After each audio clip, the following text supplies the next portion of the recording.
Yo ya, assalamualaikum teman-teman. Kembali lagi ke channel YouTube Netizen sama gue, orang yang paling ganteng seplanet ini. Dan kayaknya orang yang bisa nyanyiin gue cuma Justin Bieber sih. Kayaknya loh, kayaknya.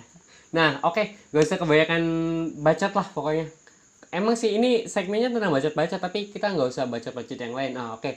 Jadi langsung aja, kalau lu lihat gue sendirian duduk di sini, itu artinya kita sedang berada di segmen BAM. Bacotan anak muda. Yo, mantap. Nah, oke, jadi di segmen BAM kali ini gue pengen ngebahas sesuatu tentang anak muda yang berkaitan sama umur nih. Terutama yang umurnya itu 20-an ke atas lah, 20 sampai 25-an lah. Nah, sekitar segituan. Kenapa gue pengen bahas ini? Karena banyak nih dari teman-teman gue juga yang seumuran segitu, termasuk gue juga sih sebenarnya. Nah, jadi kenapa gue pengen bahas itu karena ya ini berkaitan dengan mungkin masalah-masalah yang ada di anak muda sekarang. Nah, oke. Langsung aja. Jadi kemarin itu beberapa waktu yang lalu gue pernah dapat cerita dari teman gue kalau dia tuh sekarang tuh lagi banyak pikiran gitu kan, padahal nganggur tapi nggak tahu banyak pikirnya kayak gimana. Nah, karena banyak dari temen gue yang umurnya itu 20-an dan mereka tuh kadang suka mikir nih kayak gini mikirnya. Kayak, duh, gue tuh udah umurnya 20-an gitu kan, tapi eh gak punya skill apa-apa nih, gak punya skill yang mumpuni gitu kan, gak punya penghasilan, gak punya pekerjaan gitu, gak punya apa ya, skill yang bagus gitu kan buat menghasilkan uang. Nah, terus lihat teman-teman gue kok udah pada punya penghasilan, udah punya pekerjaan gitu kan, udah ya seenggaknya bisa ngasih orang tuanya lah mungkin sedikit-sedikit. Nah, tapi kok gue sendiri kok kayak gini-gini aja gitu hidup tuh. Nah, itu dia banyak permasalahannya kayak seperti itu teman-teman dia. Ya mungkin banyak dijumpai di umur 20-an sih. Nah, jadi kalau menurut gue sih, kalau kalian masih punya pikiran seperti ini ya bagus sih menurut gue. Karena kalau kalian masih mikirin tentang masa depan kalian mau kayak gimana, terus karena pusing mikirin, aduh kok hidup gini-gini amat, ya berarti kalian masih punya hati, sama kalian masih punya pikiran. Kalian bisa berpikir buat kedepannya kayak gimana. Ya bagus, berarti otak kalian masih ada.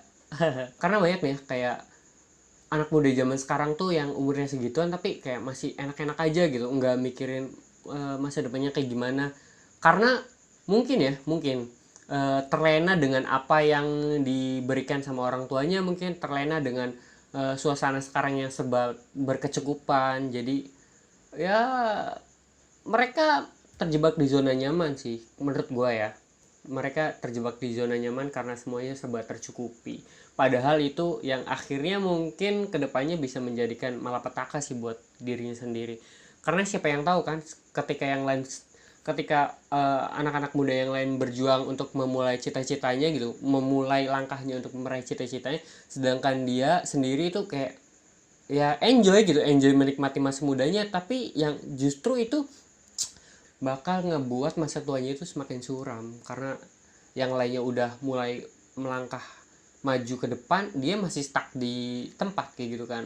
Yang lain udah tinggi, itu masih aja di sini di bawah. Nah, itu menurut gue yang ya banyak sih yang gue temuin kayak gitu. Nah, dan menurut gue kalau lo punya pikiran kayak yang tadi yang gue jelasin di awal, yang aduh gue kok nggak bisa apa-apa gini-gini aja, terus apa ya, lihat teman-teman gue kok udah pada berhasil gitu kan, menurut gue itu bagus dan lu harus pertahanin punya pikiran kayak gitu. Karena apa?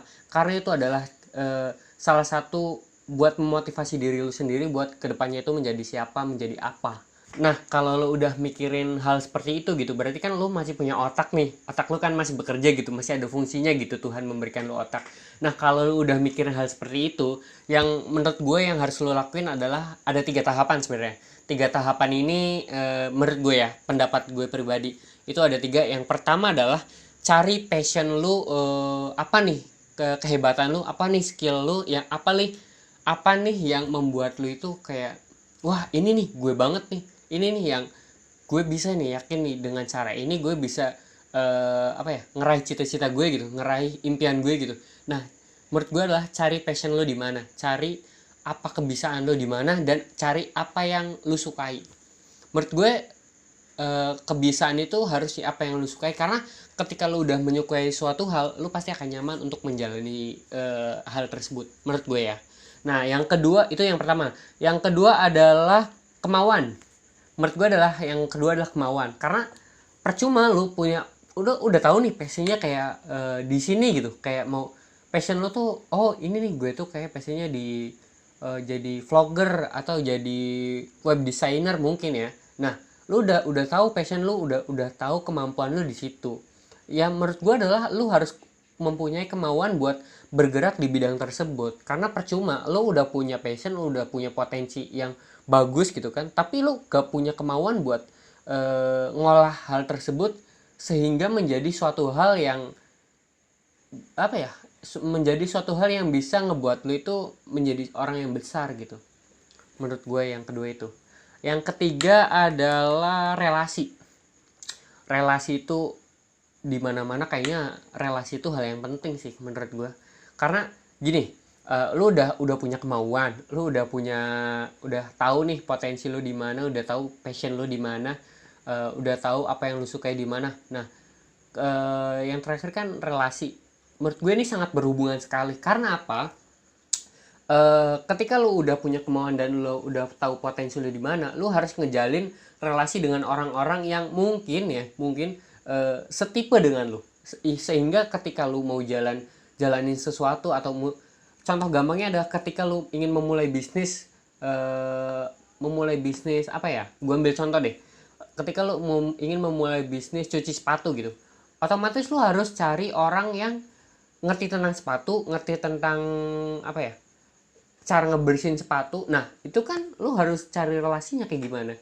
Mungkin dari teman-teman lu gitu, cari siapa nih yang punya bisnis sepatu, atau siapa nih yang ngerti tentang sepatu, yuk kita join, kita ngebangun suatu usaha cuci sepatu kayak gitu kan. Nah menurut gua relasi itu sangat penting sih, karena ya balik lagi, relasi itu mencakup semua hal menurut gua. Nah itu ada tiga menurut pendapat gue pribadi, itu ada tiga hal yang harus lo lakuin ketika lo udah punya berpikiran seperti itu di usia 20-an. Karena apa coy, usia 20-an itu menurut gue adalah usia yang sangat apa ya, bisa dibilang rentan, sangat rentan buat nentuin masa depan lo tuh kayak gimana. Walaupun nggak menutup kemungkinan ya, kayak pendiri KFC ya kalau nggak salah, sorry ya kalau misalkan gue salah ngasih contoh, soalnya gue agak-agak lupa sih, tapi gue pernah baca kalau kayaknya sih pendiri KFC deh, dia tuh sukses di usia 50-an ya kalau nggak salah. Nah nggak menutup kemungkinan juga umur 50 lu bisa sukses, karena banyak sebenarnya. Cuma kan balik lagi, ketika umur lu udah tua ya kemampuan lu juga kan mungkin dari segi tenaga udah berkurang kayak gitu. Karena sedangkan kan di usia 20-an kan lu masih semangat-semangatnya nih. Nah menurut gue adalah usia 20-an itu usia yang kritis sorry usia yang kritis untuk menentuin siapa lu kedepannya. Jadi itu aja sih segmen BAM kali ini menurut gue ya. Karena ya banyak sih sebenarnya topik yang pengen gue bahas, tapi itu next video mungkin ya. Nah jadi itu aja dari gue, 3 hal yang harus lu lakuin di usia 20-an. Kalau lu setuju, lu harus subscribe sih channel ini, karena banyak gue akan bahas banyak lagi hal-hal tentang anak muda lainnya yang pastinya hanya ada di channel ini, Netizen. Jadi lu harus subscribe, dan jangan lupa like, comment, and subscribe. Udah ya udah lah pokoknya, jangan lupa like and comment, oke?